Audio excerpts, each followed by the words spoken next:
L'Église, notre mère, ne nous transmet pas que la foi. Amis téléspectateurs de Lumen Christi, oui, l'Église, c'est aussi l'éducation. Et aujourd'hui, nous voulons parler du congrès régional du système préventif de la famille Don Bosco. Mais avant, suivons d'abord ceci.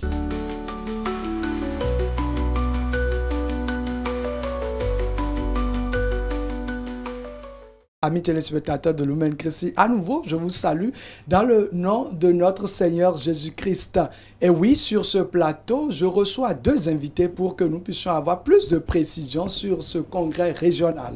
Et je commence donc par la sœur Pascaline Affoyon. Elle est de la famille religieuse de Don Bosco, mais elle est responsable de la communication. Chère sœur, bonjour. Bonjour, Monsieur Laris. Bonjour, chères téléspectatrices et téléspectateurs. Merci de nous accueillir sur votre plateau. C'est un plaisir. Nous avons également sur ce plateau Monsieur Sylvestre Noumonvi. Lui, il est éducateur de ce programme. Cher monsieur, bonjour. Bonjour, Monsieur Laris. Merci de nous accueillir sur votre plateau. Bonjour, chers téléspectateurs et téléspectatrices. Merci. Merci beaucoup. Alors, chers téléspectateurs, nous parlons donc du congrès régional du système préventif de Don Bosco, une famille religieuse. Alors, avant de commencer, chère sœur, je voudrais quand même savoir, mais pourquoi ce congrès? Pourquoi avoir pensé à ce congrès-là qui est encore régional? Oui, nous le savons très bien que notre société, que ce soit au plan local ou global, est en profonde mutation avec l'apparition et le développement des technologies numériques. Et donc, après avoir réfléchi longuement sur la réalité mondiale, les capitulaires nous lancent l'appel de se réapproprier le système préventif, c'est-à-dire être comme Marie, comme à Cana, non? Marie à Cana qui écoute les besoins.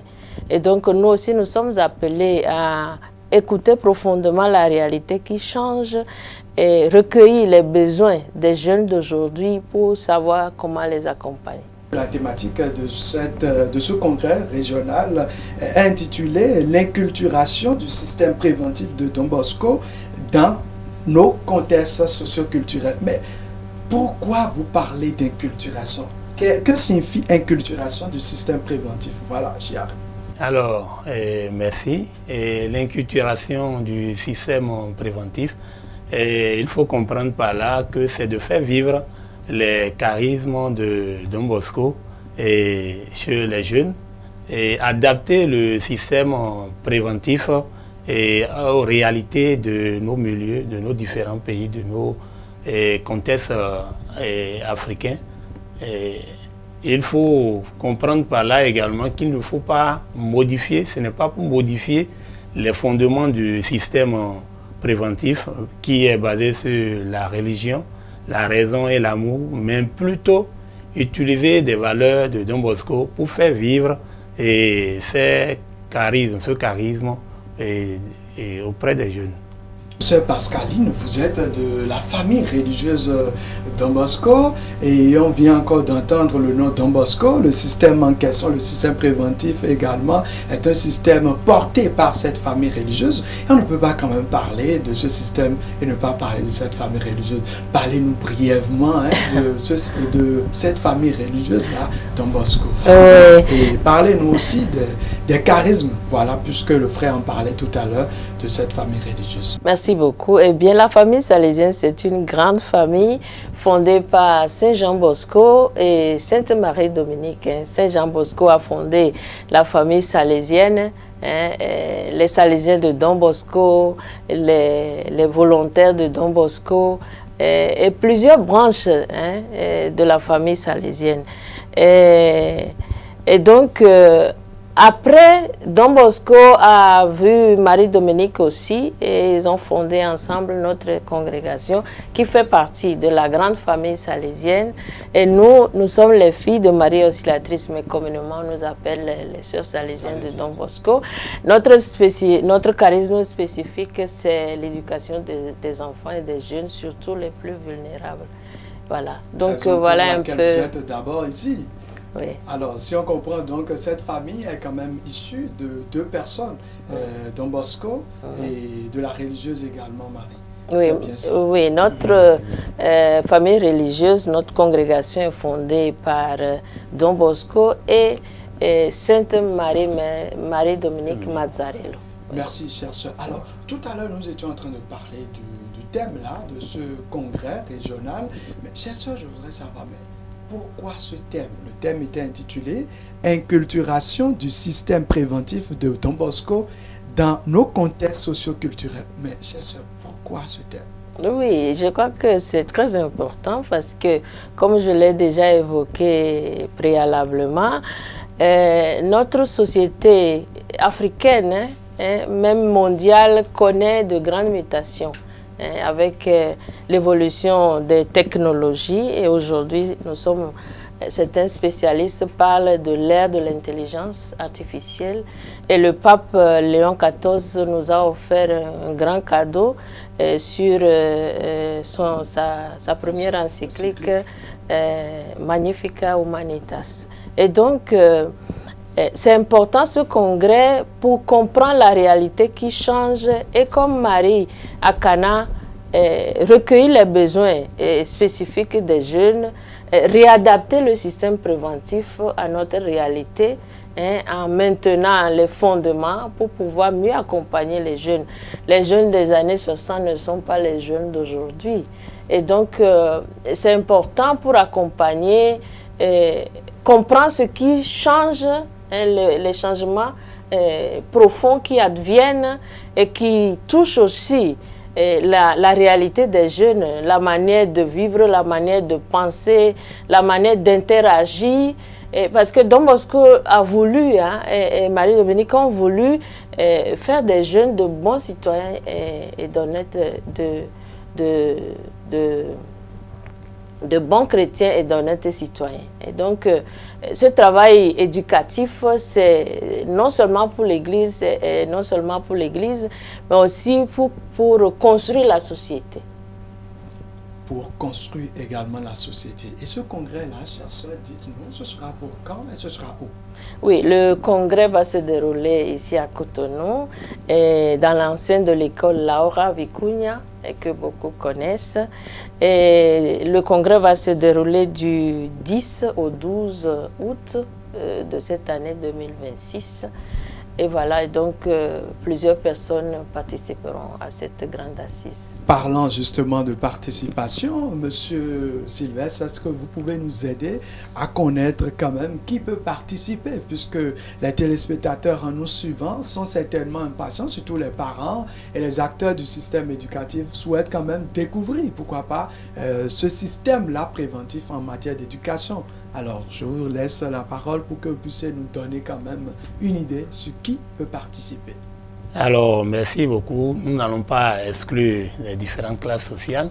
Et nous avons déjà, comme vous l'avez dit, les parents, et les laïcs, et à commencer par les religieux et religieuses, et les partenaires de nos différentes œuvres aussi prendront part à ce congrès.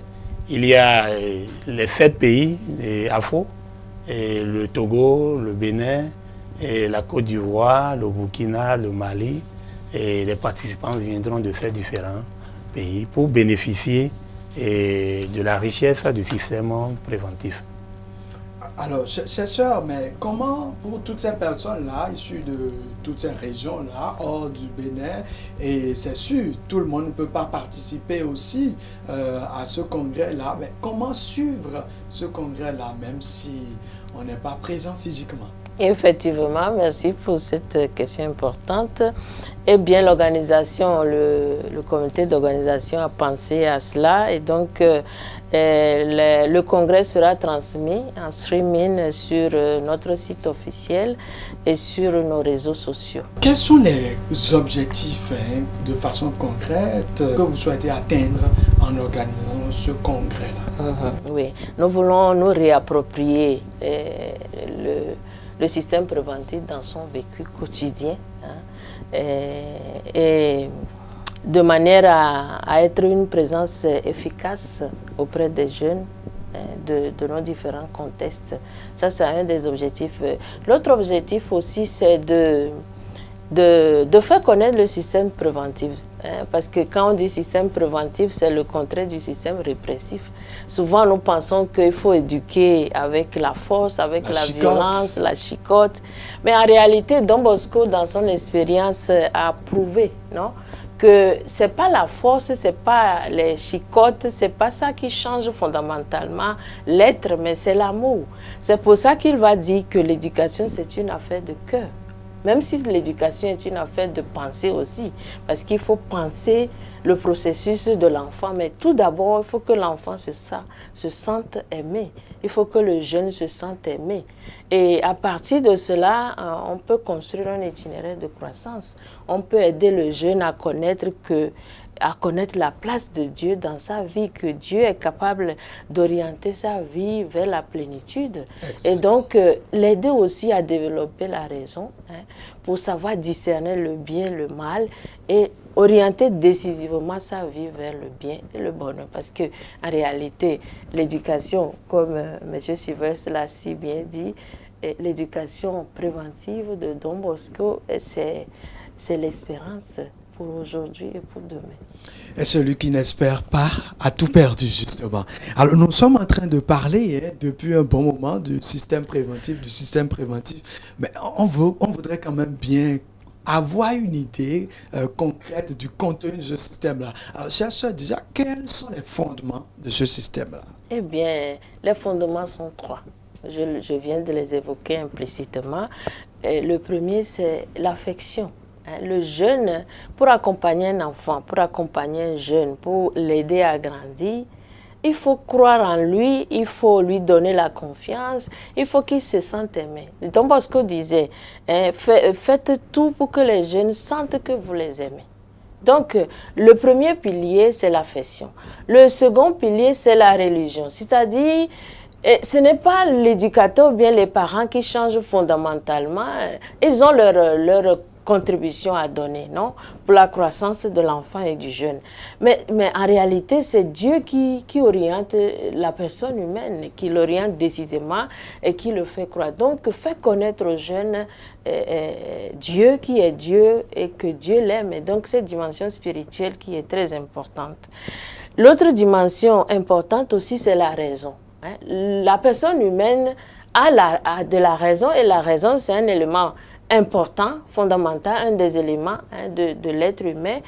Aider l'enfant à grandir dans l'exercice de la raison, pour reconnaître que, bon, dans le dialogue, si l'enfant, par exemple, a fait quelque chose qui n'est pas bien, l'aider à reconnaître que ce n'est pas bien.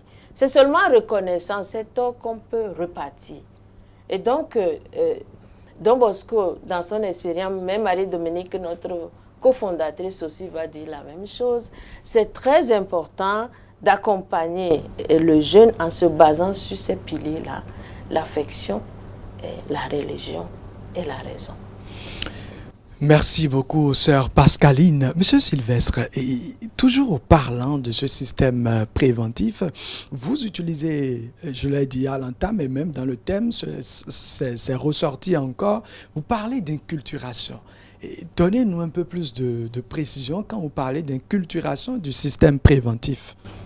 Alors, tout à l'heure, la sœur, en abordant le thème, a ressorti les piliers du système préventif.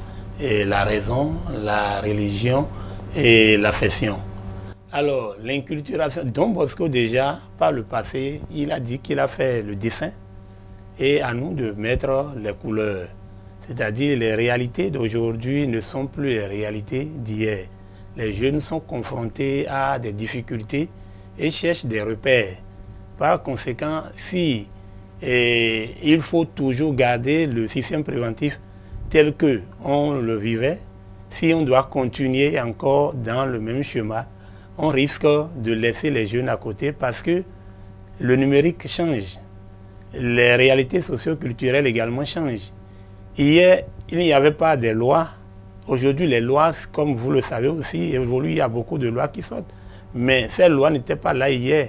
Comment alors nous allons adapter le charisme, les valeurs, la raison, la religion, à ces différents changements que subissent les jeunes aujourd'hui. C'est de là que nous parlons d'inculturation. Sortir alors les jeunes de l'impasse, de la confusion qu'ils vivent dans leurs différents milieux et dans leurs différents quartiers, ou encore même dans les différents centres de formation. Parce que nous avons plusieurs instituts et les différents centres de formation, les réalités ne sont pas les mêmes. Et nous avons plusieurs types de familles aussi, il y a des familles recomposées. Et comment ce système doit aider les jeunes à pouvoir se retrouver toujours, se créer de nouvelles vies.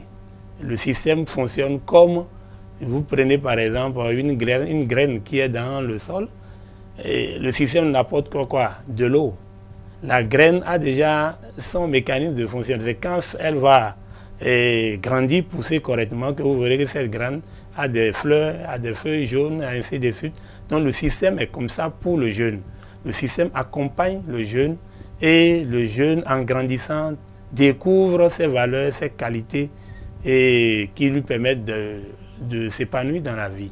Justement, en parlant de valeurs, nous sommes en Afrique et justement, quand on était en train de parler des personnes qui sont invitées à participer à ce congrès dont nous parlons justement, nous avons avec vous eu avec vous tout à l'heure de plusieurs noms, voilà, le Burkina, tous ces pays-là, et donc ça veut dire qu'il y a l'Afrique est réellement représentée dans ce congrès et surtout avec ce système-là. Alors, quelles sont les valeurs de l'Afrique qu'on souhaite imprimer, autant pour moi, dans ce système-là? Quelles sont les valeurs de l'Afrique qu'on retrouve amplement dans ce système-là? Alors, les valeurs que nous recherchons dans ce système, il y a d'abord, nous parlons des valeurs qui sont liées à l'éducation, généralement du jeune. Et vous avez le respect, et vous avez l'affection, et vous avez encore d'autres, les valeurs culturelles. Et les cultures ne sont pas les mêmes. Et quand nous prenons dans notre contexte, à l'école par exemple, il y a des catholiques, il y a des musulmans, et donc nous faisons ce brassage de valeurs pour permettre à ces jeunes d'avoir une ouverture vers l'extérieur. Donc c'est un peu de ces valeurs que nous voulons. Voilà. Merci beaucoup, chers téléspectateurs. Nous sommes en train de comprendre donc qu'avec ce système préventif, que la place n'est pas en réalité à la violence, à l'obligation de l'enfant, du jeune, mais la place est beaucoup plus à l'amour. Le cœur, comme l'a dit la sœur tout à l'heure, et l'amour, c'est Dieu. Et ça m'amène à demander à la sœur Pascaline, mais quelle est la spiritualité qui permet de pouvoir entretenir ce système préventif-là? Merci, M. Larusse. Tout à l'heure, en écoutant M. Sylvestre, ça m'a fait penser aussi à la spiritualité, aux valeurs de la spiritualité salésienne. Parce que dans la spiritualité salésienne, il y a la valeur de l'optimisme, de la joie. C'est pour ça que quand vous allez dans nos maisons, vous voyez que toujours il y a un grand espace pour les jeunes. Le jeu, la fête, c'est des moyens, la musique, l'art, c'est des moyens que Don Bosco a utilisés pour éduquer les jeunes. Et donc, c'est la joie et l'optimisme, c'est une des valeurs. L'autre élément important aussi, c'est la place de Dieu, non, dans la vie humaine. Et donc, le vécu des sacrements. Don Bosco a fait de Saint-Jean, de Saint-Dominique Savio, un saint. C'était un jeune qui était venu à Valdocco pour étudier. Et puis, il a découvert en Don Bosco que c'était un homme spirituel. Il lui a demandé, mais apprends-moi, aide-moi à devenir saint. Et il est devenu saint, Saint-Dominique Savio. Et donc, cette dimension-là de la spiritualité, que les jeunes comprennent qu'aujourd'hui, ce n'est pas seulement les choses, le matériel qui compte, mais il faut être et puis ensuite avoir. Et donc, cette dimension-là, cette valeur-là de la spiritualité est importante. On peut intégrer aussi là-dedans le vécu des sacrements. Don Bosco insistait beaucoup sur le vécu du sacrement de la réconciliation et de l'Eucharistie, l'amour à Marie. Ça, ce sont des éléments très importants de la spiritualité salesienne qui constituent aussi des valeurs humaines et spirituelles. Je retiens donc de votre intervention tout à l'heure qu'il faut être pour avoir. Alors, Monsieur Sylvestre, quel est le programme prévu pour ce congrès-là, le contenu? Alors, donc, durant les 3 jours, les participants vont vivre des ateliers et des conférences et des partages de synthèse, et les célébrations aussi seront dans ce programme durant ces 3 jours. Nous sommes pratiquement à la fin de notre émission. Ça passe très vite, mais il y en a quand même, ces téléspectateurs, qui souhaitent peut-être avoir des précisions, des renseignements, mieux connaître le système préventif dont nous sommes en train de parler. Est-ce que vous pouvez nous passer un contact, une adresse utile? Merci. Et donc, vous pouvez taper le numéro 01 61 02 86 39 et c'est aussi un numéro WhatsApp. Mais si vous allez sur notre site officiel et non provincial, vous tapez afo.fma.org et bien tout de suite vous rentrez dans la homepage et vous pouvez aussi surfer dans les différents réseaux sociaux que nous avons sur notre site. Merci beaucoup, chère sœur. On voit que vous êtes vraiment responsable de la communication puisque vous avez les thèmes appropriés. Alors, nous sommes pratiquement à la fin, comme je le disais tout à l'heure, de notre émission. Monsieur Sylvestre, c'était un véritable plaisir. Vous allez quand même dire un mot, un message de paix, un message sur ce congrès et à tous les téléspectateurs. Et voilà. Alors, merci pour ce moment de partage. Et nous voulons demander aux enseignants, aux éducateurs généralement, les parents et les jeunes, que l'éducation est une affaire de cœur. L'éducation est une affaire de cœur.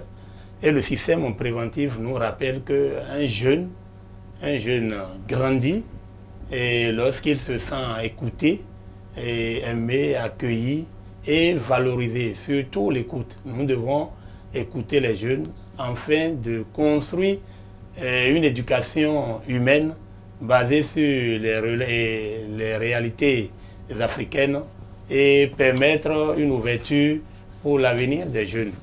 Et merci de nous avoir accueillis sur votre plateau. Merci. C'est nous qui vous remercions. Sœur Pascaline, regardez également les téléspectateurs passez votre message. Oui, d'abord, merci beaucoup pour votre attention. Et Don Bosco disait qu'en chaque jeune, quelle que soit sa situation, quel que soit son comportement qu'on peut déplorer, il y a un bien accessible en lui, dans son cœur. Et donc, c'est une invitation pour nous, éducateurs, éducatrices, parents, tuteurs, à redécouvrir ce système préventif qui est le contraire du système répressif, à aimer nos enfants et avec amour et l'exigence, les accompagner pour qu'ils grandissent et pour qu'ils construisent notre société aujourd'hui et pour demain. Aujourd'hui et pour demain. Chers téléspectateurs, frères et sœurs dans le Christ, que nous partageons d'ailleurs ensemble, je vous dis un sincère merci. Si vous venez de nous rejoindre, sachez tout simplement que nous avons parlé au cœur de ce numéro de votre émission Heure des Fleurs du Congrès régional sur le système préventif de Don Bosco. C'était un véritable plaisir pour moi et j'ai reçu justement pour parler de ce congrès-là M. Sylvestre que nous remercions beaucoup. Il est éducateur sur ce programme. Nous avons également la sœur Pascaline de la famille religieuse des filles salésiennes, bien sûr. Elle est responsable de l'éducation et nous étions vraiment heureux d'avoir reçu les deux sur ce plateau. Vous savez désormais que si vous avez une activité sur vos paroisses, dans vos institutions, dans vos familles religieuses, Lumen Christi ouvre pleinement et grandement ses portes pour vous. Nous disons un sincère merci également à l'équipe de réalisation. Et comme toujours, vous savez, Lumen Christi, c'est par ta lumière, nous voyons la lumière.